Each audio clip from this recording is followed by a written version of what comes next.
반갑습니다. 허브경제TV입니다. 이번에 같이 볼 종목 포스코 케미칼이고요. 네, 포스코 케미칼 보기 전에 저희 채널 이야기 한번 드리겠습니다. 저희 채널 추가하시면 다양한 혜택이 있다. 그리고 저희랑 또 연말 전까지 무료 체험 종목들 같이 매매하셔가지고 단기적으로 좀 가져가실 수 있는 수익들 같이 한번 보면 너무나 좋을 것 같다라고 이야기 계속 드리고 있습니다. 저희 채널 추가하는 방법 어렵지 않아요. 여기 댓글에 링크 누르시고 오셔가지고 메시지로 뭐 포켓 이렇게 남겨주셔도 되시고, 아니면 뭐 포스코 케미칼 보고 왔습니다 이렇게 남겨주시면 됩니다.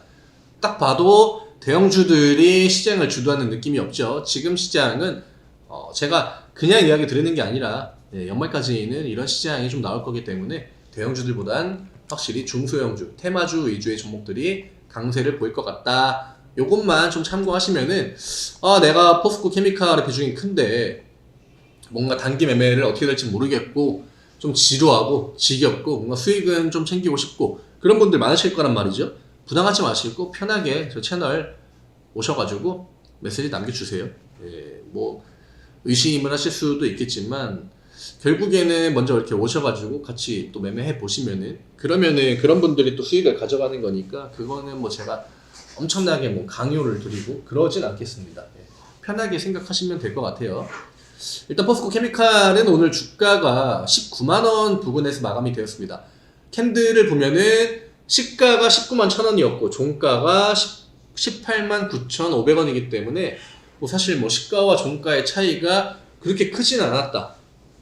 이게 오늘 시장의 어떠한 흐름이랑 좀 비슷합니다. 오늘 양시장 다 뭔가 되게 안 좋았던 것 같지만 막상 지수의 흐름을 딱 까보면은 대부분 그냥 시가 부근에서 얼추 끝났거든요. 그러니까 이 고가와 저가의 폭이 물론 뭐 중간에 윗구리 나오고 했기 때문에 어느 정도 차이는 있겠습니다만 시가와 종가의 차이가 크지 않은 게 오늘 시장입니다. 그러니까 장중에 결국 이 변동성 자체는 크진 않았지만 우리가 막상 시장 안을 들여보면은 그 안에 변동성이 크게 나오는 종목들, 특히나 뭐 한 중형주급 되는 종목들이 그런 액션들을 많이 보여줬기 때문에 분위기를 살짝 좀 짓누르는 시장이 되게 안 좋은 것 같고, 그리고 뻔하죠. 결국 CPI, FOMC 앞두고 있는데 누가 막 폭풍 매수하겠습니까? 그쵸? 당연히 눈치 보고 CPI 보고 들어가야지, FOMC 듣고 들어가야지, 혹은 기관이랑 외국인들도 오늘 같은 날은 당연히 눈치를 볼 수밖에 없습니다. 큰 돈을 굴리는 사람들일수록 그러한 불확실한 것들에 더욱더 예민하게 반응한다는 거, 그거는 주식시장에서 늘 똑같아요.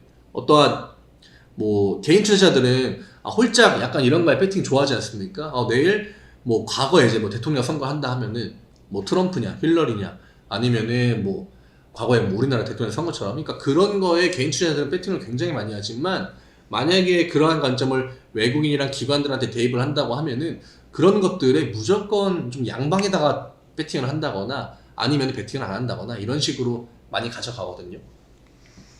그런 것들은 우리가 좀 체크를 해야 된다. 그리고 지금 시장이 방향성을 명확하게 보여주지 않는 것도 당연하다.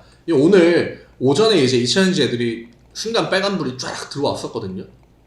그 외에 다른 업종들이 강세를 보이거나 그러진 않았어요. 그러니까 지난주의 흐름은 2차전지를 진짜 벼락 끝으로 내모는 그런 액션들을 보여줬다고 하면은 오늘은 또 갑자기 2차전지를 통해서 반등을 보여줬단 말이죠. 그러니까 얘네들도 지금 포지션을 명확하게 잡고 있지 않는 거예요.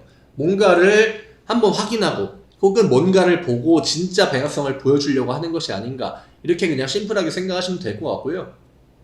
그거 외에는 뭐 결국에는 뭐 오늘 시장에 코스피, 코스닥 양쪽 시장을 봐도 매수로 들어오고 매도로 나가고 이런 외국인들과 기관의 자금이 굉장히 적었습니다. 결과적으로 본다고 하면은. 그러니까 뭐 엄청난 뭐 휘몰아치는 그런 시장이 아니라 그냥 되게 제한적인 시장이 나왔다라고 보면 될 것 같아요. 지금 어느 누구도 2차전지가 올라갈지, 뭐 반도체가 올라갈지, 아니면 뭐 게임이 올라갈지, 바이오가 올라갈지 예상을 못합니다. 오늘 중소형주들을 보면 바이오가 되게 많이 올라간 것 같지만 중형주급 이상, 대형주급 바이오를 보면은 다 안 좋았거든요. 얘네들이 코스닥 지수를 오늘 다 밀어버린 건데, 그러니까 지금 내가 포스코 케미칼만 이렇게 지켜보고 있다. 그러면은 2차전지 아닌가 보다. 리튬도 글렀나 보다. 물론 리튬에 관해가지고 좀 주말간에 어떤 뭐 안 좋은 뉴스들도 많이 나오고 했는데 뭐 많이까지는 아니죠. 중국에서 리튬 가격을 좀 잡는다 하더라고요. 너무 천정부지로 올랐기 때문에. 그리고 뭐 2차전지가 냉정하게 보면은 사실 6월달부터 12월달까지 경기 사이클에 그렇게 민감한 업종은 아니었거든요. 왜냐면은 또 어느 정도 미래에 대한 보장이 되어 있는 업종 중에 하나지 않습니까? 왜냐면 전부 다 전기차로 바꿔야 되니까. 근데 최근에는 그런 액션들을 좀 못 보여주고 있단 말이죠. 그래서 시장이 경기가 회복하는 거에 좀 포커스를 두고 갈지, 혹은 다시 한번 좀 금리 인상하는 거에 포커스를 두고 갈지, 결국 요 두 가지에 따라서 올라가고 내려가는 업종들의 차이가 있을 것 같은데, 이거는 시간을 보고 우리가 그 데이터들을 확인하기 전까지는 포지션을 명확하게 알기는 어렵습니다. 왜냐? CPI가 얼마나 나올지도 모르는 거고, 그 다음에 연준이 금리를 어느 정도까지 올린다라고 얘기할지 그거는 예측할 수 없는 부분인데, 다만 이제 금리를 여기서 추가적으로 올린다고 해도 그 상단 레벨까지 얼마 남진 않았습니다.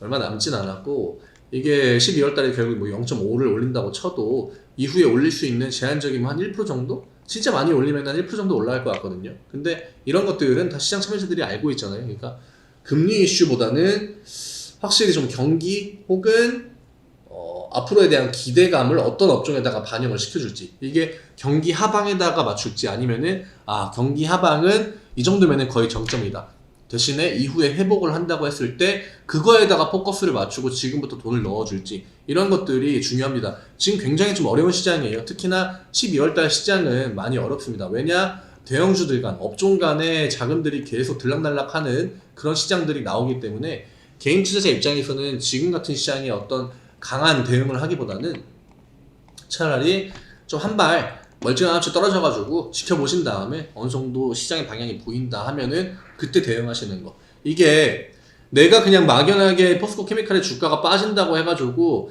지금 마이너스 몇 프로니까 물타기 해야겠다, 이런 관점 자체가 결국 현금을 어떤 관점으로 볼 때는 현금을 그냥 계속 쏟아붓는 그런 대응이 될 수가 있어요. 근데 만약에 2차전지가 아니라 만약에 1월 달부터 뭐 다른 업종이 올라간다? 그러면 그때 내가 지금 보유하고 있는 현금이나 이런 것들로 이쪽에다가도 투자를 같이 하고 이러면은 내가 포지션을 다양하게 좀 잡을 수 있잖아요. 이런 것들에다가 포커스를 맞추는 게 조금은 좋지 않을까. 지금 2차전지든 뭐든 시장에 있는 대부분의 우리가 메인 업종이라고 하는 것들, 그런 것들이 다 퐁당퐁당 그냥 올라갔다가 내려갔다가, 얘 올라갔다가 쟤 올라갔다가 뭐 쟤 내려가고 올라가고, 이런 흐름만 나와주고 있기 때문에 굳이 이 안에서 내가 무리하게 대응을 할 필요 없다는 거죠.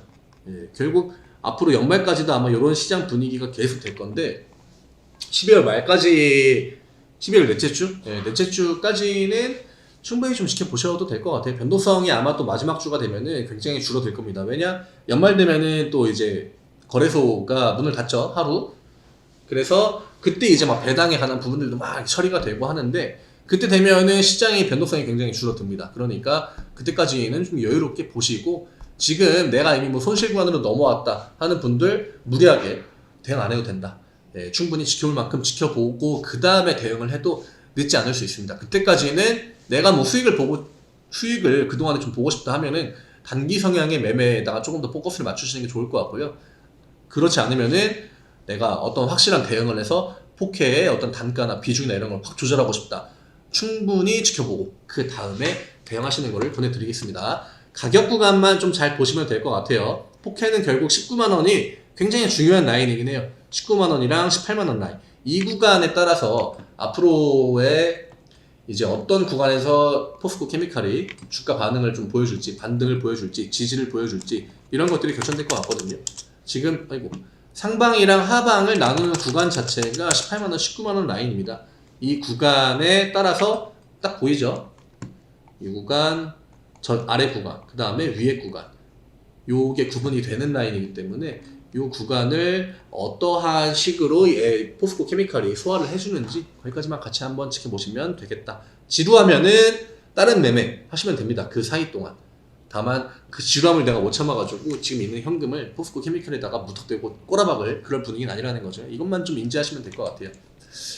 채널 추가 많이 하셔가지고 연말까지 좀 재밌게 매매하시고 나중에 이제 또 대응 잘 하시면은 포켓도 또 수익으로 전환될 수 있지 않겠습니까? 대응의 영역이에요. 이렇게 주가가 밀리고 시장이 밀리고 업종이 크게 턴을 할 때는 작은 대응 하나가 나중에 많은 결과 차이를 불러올 수 있기 때문에 좀 신중하게 보셔도 될 것 같습니다. 채널 여기 링크 누르셔서 오셔서 많이 추가하시고 포켓 보고 왔습니다. 많이 남겨주세요. 수고 많으셨고 내일 또 이 시간에 인사드리겠습니다. 감사합니다.